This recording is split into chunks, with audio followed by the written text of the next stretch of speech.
Capítulo 67. Abandoné el edificio del encuentro clandestino con algo distinto pegado a la piel, algo que carecía de nombre, algo nuevo.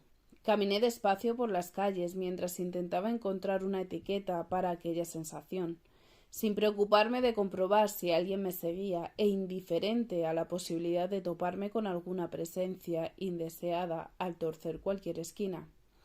Ningún signo externo me hacía aparentemente distinta de la mujer que había recorrido esas mismas aceras, en sentido inverso unas horas atrás, con idéntico traje y los pies metidos en los mismos zapatos. Nadie que me hubiera visto al ir y al volver habría sido capaz de percibir en mí cambio alguno, excepto que ya no llevaba un cuaderno conmigo. Pero yo sí era consciente de lo que había pasado, y Hilgar también. Los dos sabíamos que en aquella tarde de fines de mayo el orden de las cosas se había alterado irremediablemente. Aunque fue parco en palabras, su actitud evidenció que los datos que yo acababa de ofrecerle componían un copioso arsenal de información valiosísima que debería ser analizado de forma milimétrica por su gente en Londres sin perder un solo segundo. Aquellos detalles iban a hacer saltar alarmas, a quebrar alianzas y a reconducir el rumbo de cientos de operaciones.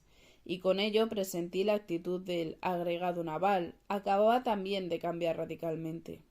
En sus ojos había visto fraguarse una imagen distinta de mí, un fichaje más temerario, la costurera inexperta de potencial prometedor, pero incierto. Se le había transformado de la noche a la mañana en alguien capaz de resolver cuestiones escabrosas con el arrojo y el rendimiento de un profesional. Tal vez careciera de método y me faltaran conocimientos técnicos. Ni siquiera era una de los suyos por mi mundo, mi patria y mi lengua. Pero había respondido con mucha más solvencia de lo esperado, y eso me ponía una nueva posición en su escala. Tampoco era exactamente alegría lo que notaba clavado en los huesos mientras los últimos rayos del sol acompañaban mis pasos de vuelta a casa. Ni entusiasmo ni emoción. Quizá la palabra que mejor encajara en el sentimiento que me invadía fuera orgullo. Mi primera vez en mucho tiempo, tal vez por primera vez en toda mi vida. Me sentía orgullosa de mí misma, orgullosa de mis capacidades y de mi resistencia, de haber superado airosamente las expectativas que sobre mí existían, orgullosa de saberme capaz de aportar un grano de arena para hacer de aquel mundo de locos un sitio mejor, orgullosa de la mujer que había llegado a ser. Cierto era que Hilgar me había espoleado para ello y me había puesto al borde de unos límites que me hicieron sentir vértigo, como cierto era que Marcos me había salvado la vida al sacarme de un tren en marcha y que sin su ayuda oportuna tal vez no habría vivido para rememorarlo. Cierto era todo eso, sí, pero también lo era que yo misma había contribuido con mi coraje y mi tesón a que la misión asignada llegara a un buen fin. Todos mis miedos, todos los desvelos y saltos en red habían servido para algo al fin, no sólo para captar información útil para el sucio arte de la guerra, sino también, sobre todo, para demostrarme a mí misma, a quienes me rodeaban, hasta dónde era capaz de llegar. Y entonces, al alcanzar consciencia de mi envergadura, supe que había llegado el momento de dejar de andar a ciegas por las coordenadas que unos y otros habían establecido para mí. A Hilgar se le ocurrió mandarme a Lisboa. Manuel da Silva decidió acabar conmigo. Marcus Logan optó por acudir a mi rescate. Había pasado por ellos de mano en mano como una simple marioneta, para bien o para mal, para subirme a la gloria o empujarme a los infiernos. Todos ellos habían decidido por mí y me habían manejado como quien mueve un peón sobre un tablero. Nadie había sido claro conmigo ni me había mostrado abiertamente sus intenciones. Ya iba siendo hora de demandar. Ya iba siendo hora de demandar ver la luz, de que yo misma agarrara las riendas de mi existencia, eligiera mi propio camino y decidiera cómo y con quién quería transitarlo. Por delante iba a encontrar tropiezos y equivocaciones, cristales rotos, errores y charcos de barro negro. No me enfrentaba a un futuro sosegado, de ello estaba segura. Pero había llegado la hora de no seguir adelante sin tener previa conciencia del terreno que pisaba y de los riesgos que habría que afrontar al levantarme cada mañana, sin ser propietaria, al fin y al cabo, del rumbo de mi vida. Aquellos tres hombres, Marcus Logan, Manuel da Silva y Alan Hilgard, cada uno a su manera y probablemente sin ninguno de ellos saberlo, me habían hecho crecer en apenas unos días. O tal vez llevaba tiempo creciendo despacio y hasta entonces no había sido consciente de mi nueva estatura. Es probable que da Silva no volviera a verle nunca. A Hilgard y a Marcus, sin embargo, estaba segura de que iba a mantenerlos próximos mucho tiempo. A uno de ellos en concreto ansiaba conservarlo con una cercanía idéntica a la de las primeras horas de aquella mañana. Una cercanía de afectos y cuerpos cuyo recuerdo aún me estremecía. Pero antes tendría que marcar los límites del terreno. Claramente, visiblemente, como quien tira una linde o pinta una tiza de raya en el suelo. Al llegar a casa encontré un sobre que alguien había deslizado por debajo de la puerta. Tenía el membrete del Hotel Palace y una tarjeta manuscrita dentro. Vuelvo a Lisboa. Regreso pasado mañana. Espérame. Claro que iba a esperarle. Organizar cómo y dónde me llevó tan solo un par de horas.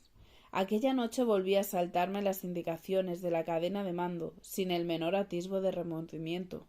Cuando al cabo de más de 3 horas ininterrumpidas terminé de desmenuzar por la tarde ante Hilgard todos los pormenores de la reunión en la quinta, le pregunté por la situación de las listas sobre las que me había hablado en nuestro encuentro el día posterior al evento del hipódromo. Todo sigue igual, de momento que sepamos no hay ninguna novedad. Eso significaba que mi padre se mantenía en el lado de los amigos de los ingleses y yo en el de los alemanes. Una verdadera lástima, porque había llegado el momento de que nuestros senderos volvieran a cruzarse. Aparecí sin avisarle. Los fantasmas de otros tiempos se agitaron furiosos al verme entrar por el portal, trayéndome memorias del día en que mi madre y yo fuimos a aquella misma escalera, cargadas de inquietud. Se fueron pronto, afortunadamente, y con ellos se llevaron unos recuerdos desvencijados y amargos que prefería no encarar. Me abrió la puerta una sirvienta que en nada se parecía a la vieja servanda. Tengo que ver al señor Alvarado inmediatamente. Es urgente. ¿Está en casa? Asintió confusa ante mi ímpetu. ¿En la biblioteca? Sí, pero... Antes de que terminara la frase ya estaba dentro. No hace falta que le avise, gracias. Le alegró verme, mucho más de lo que había imaginado. Antes de marchar a Portugal le envié una breve nota avisándole de mi viaje, pero algo no acabó de resultarle coherente. Demasiado precipitado todo, debió de pensar, demasiado cercano a la integrante escena del desmayo en el hipódromo. Le tranquilizó saber que estaba de vuelta. La biblioteca permanecía tal y como yo la recordaba, con más libros y papeles acumulados quizá. Diarios, cartas, pilas de revistas, todo lo demás se mantenía como cuando nos reunimos allí mi padre, mi madre y yo años atrás. La primera vez que estuvimos juntos los tres, también la última. Aquella tarde lejana de otoño llegué cargada de nervios e inocencia, cohibida y abrumada ante lo desconocido. Casi 6 años después mi seguridad era otra. La había ganado a la fuerza de golpes, a base de trabajo, tropiezos y anhelos, pero había quedado adherida a mi piel como una cicatriz, y nada podría ya librarme de ella. Por fuertes que soplaran los vientos, por duros que fueran los tiempos venideros, sabía que tendría fortaleza para afrontarlos de cara y resistir. Necesito pedir un favor, Gonzalo, lo que tú quieras. Un encuentro para 5 personas, una pequeña fiesta privada, aquí en tu casa, el martes por la noche. Tú y yo con 3 invitados más. Tendrás que encargarte de convocar a 2 de ellos directamente, sin hacerles saber que yo estoy de por medio. No habrá problema alguno porque ya los conoces. ¿Y el tercero? Del tercero me encargo yo. Aceptó sin preguntas ni reticencias. A pesar de mi desconcertante comportamiento, de mis desapariciones imprevistas y de mi falsa identidad parecía tener una confianza ciega en mí. ¿Hora? Preguntó simplemente. Yo vendré a media tarde, y el invitado al que aún no conoces llegará a las 6. Tengo que hablar con él antes de que aparezcan los demás. ¿Podría reunirme con él aquí, en la biblioteca? Toda tuya. Perfecto. Cita a la otra pareja a las 8, por favor. Y una cosa más. ¿Te importa que se enteren de que soy tu hija? Quedará entre nosotros 5 nada más. Tardó unos segundos en contestar, y a lo largo de ellos creí percibir un brillo nuevo en sus ojos. Será un honor y un orgullo. Charlamos un rato más, de Lisboa y Madrid, de esto, aquello, y lo de más allá, pisando un terreno seguro siempre. Cuando estaba a punto de marcharme, sin embargo, su habitual discreción le jugó una mala pasada.